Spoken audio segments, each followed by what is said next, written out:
वास्तविक पाहता आदरणीय शरदचंद्रजी पवार साहेबांनी शिंदे साहेबांचा केलेला सत्कार हा एक राष्ट्रीय सत्कार होता आणि याकडे संपूर्ण महाराष्ट्राची जनता ही एक आनंदानं बघत होती।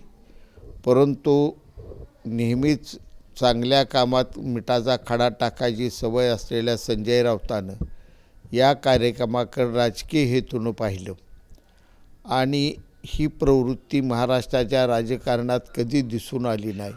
एवढ्या घाणेरड्या विचारातून संजय राऊत या कार्यक्रमात बघत आहे असं एकूण दिसून येते।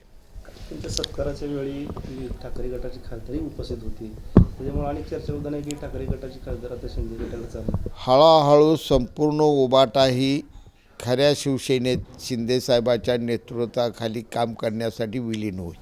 याच्यावर आदित्य ठाकरे यांनी दिल्ली येथे काही खासदारांची बैठक बोलल्याचं कळते। राहुल गांधीची सुद्धा चर्चा ते करणार आहे, पण पवार साहेबांनी त्यांनी भेट घेतली नाही आणि कुठं तर म्हणजे काय चालू आहे।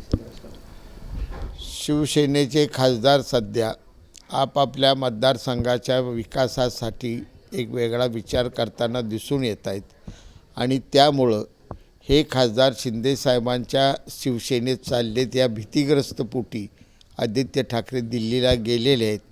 परंतु थोड्या दिवसात फार मोठ्या संख्येनं उबाटाचे खासदार खऱ्या शिवसेनेत सामील होतील। फडणवीस साहेबांनी परवा काल राज ठाकरे साहेबांची देखील भेट घेतलेली आहे, कुठं तर त्यांच्यात एक विधान परिषद वगैरे चर्चा पडाली ठाकरे। ही सदिच्छा भेट होती।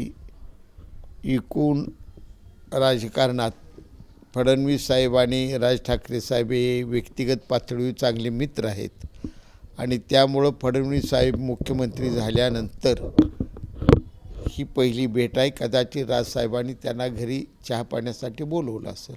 कुठं तर सारखं रोज उठून सकाळी रावसाहेबांची टीका आहे महाराष्ट्र राज्य ऐकते। पूर्वी कापडाच्या गिरण्या असायच्या, सकाळी बोंगा त्याचा वाजायचा, असा हा रावताचा बोंगा सकाळी वाजतच राहणार आहे। आता महाराष्ट्राची जनता ह्या बोंग्याला कंटाळून गेलेला आहे, त्याच्याकडे कोणी आता लक्ष देत नाही आणि एकूण संजय राऊताच्या सगळ्या भूमिका ज्या पवार साहेबांना हा राजकारणातील विश्व राजकारण करणारा माणूस व्यक्तिमत्व म्हणत होता, त्यात पवार साहेबावर 3 महिन्याची टीका करायला लागला आहे। एवढं राजकारणात वैचारिक स्थित्यंतर करणारं व्यक्तिमत्व यापूर्वी महाराष्ट्रात झालेलं नाही। संजय राऊत हा एक महाराष्ट्राचं हळूहळू खेळणं बनत चाललेलं आहे।